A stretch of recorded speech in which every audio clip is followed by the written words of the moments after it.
Bonjour à tous et bienvenue sur le plateau de Cardio Online pour les JESFC 2019.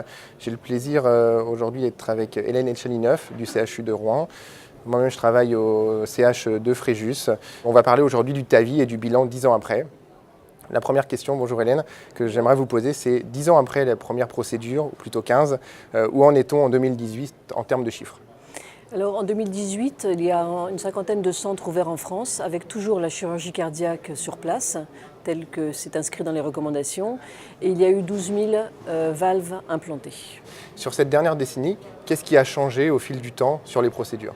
Alors il y a eu énormément d'évolutions sur les 15 ans, puisque par exemple, à titre d'exemple, la première procédure a duré 3-4 heures et maintenant on peut mettre une valve par voie fémorale sous anesthésie locale en moins d'1 heure.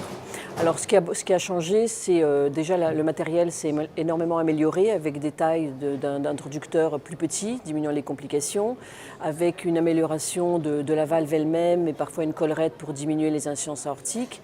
Ensuite, on sait mieux sélectionner les patients avec l'aide du scanner, qui est un examen extrêmement utile.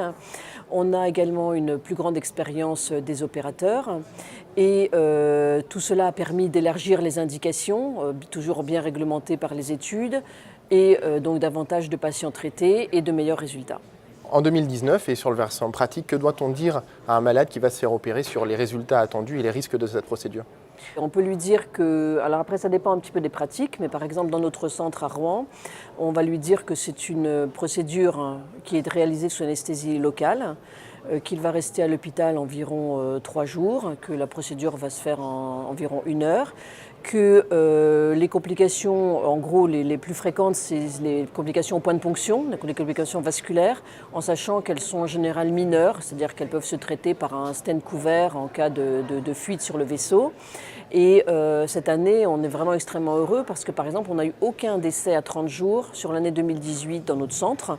Et globalement, on peut dire qu'à 30 jours, le taux de mortalité est de l'ordre de 1 à 2%. Donc c'est très, très réduit par rapport à il y a 10 ans. Le taux d'AVC est de l'ordre de 1 à 2%. Et puis les complications telles que la rupture d'anneau, l'occlusion coronaire, c'est devenu absolument exceptionnel si on se fie bien à la sélection des patients et si on adapte bien la prothèse que l'on utilise. D'accord, donc une procédure de plus en plus sécurisée. Sur quoi on peut s'améliorer ? Quels sont les challenges qu'on va avoir dans les années à venir pour encore améliorer cette technique ? Alors, il y a un risque de pacemaker qui est de l'ordre de 8 à 10% avec les valves expandables par ballonnet et qui est plus élevé, de l'ordre de 20% avec les valves auto-expandables. Donc c'est vrai que pour des patients âgés, on peut considérer que ce n'est pas vraiment un problème parce que les patients âgés peuvent développer naturellement des troubles de conduction, mais ça peut constituer quand même, c'est en tout cas quelque chose sur lequel il faut travailler si on commence à mettre des valves à des patients plus jeunes, avec les études qui sont en cours. Et puis ensuite, il y a une autre question qui est la durabilité, bien sûr, puisque là, les résultats immédiats, on peut vraiment dire que toutes les études, puisqu'il y a des études randomisées très bien faites, très progressivement réalisées, montrent que les résultats sont vraiment très satisfaisants, comparables à la chirurgie jusqu'aux patients à risque intermédiaire. Mais on a assez peu de données sur le long terme. En gros, on sait qu'à 5 ans, tout va bien. Je veux dire, il n'y a pas... La qualité de la bioprothèse est aussi bonne qu'avec les bioprothèses chirurgicales. Au-delà de 5 ans, on a assez peu de données, mais il n'y a aucune alerte. Par exemple, dans notre série, on a sur 1700 patients implantés, on n'a que 4 patients qui ont une dégénérescence sévère qui ont nécessité qu'on leur remette une autre valve. Après, il y a les challenges encore, on a entendu parler de thrombose, de bioprothèse. Alors ce taux est rare cliniquement, il est de 1%, et il y a beaucoup d'études en cours pour définir quel est le meilleur traitement à donner à un patient après une prothèse. Est-ce que c'est des antiagrégants, est-ce que c'est des anticoagulants ?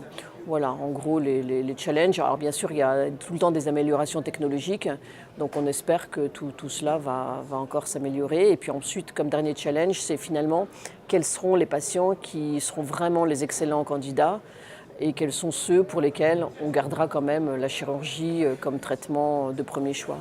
D'accord, très bien. Merci Hélène pour ce rappel des 10 ans du TAVI, voire 15. Merci beaucoup. Merci.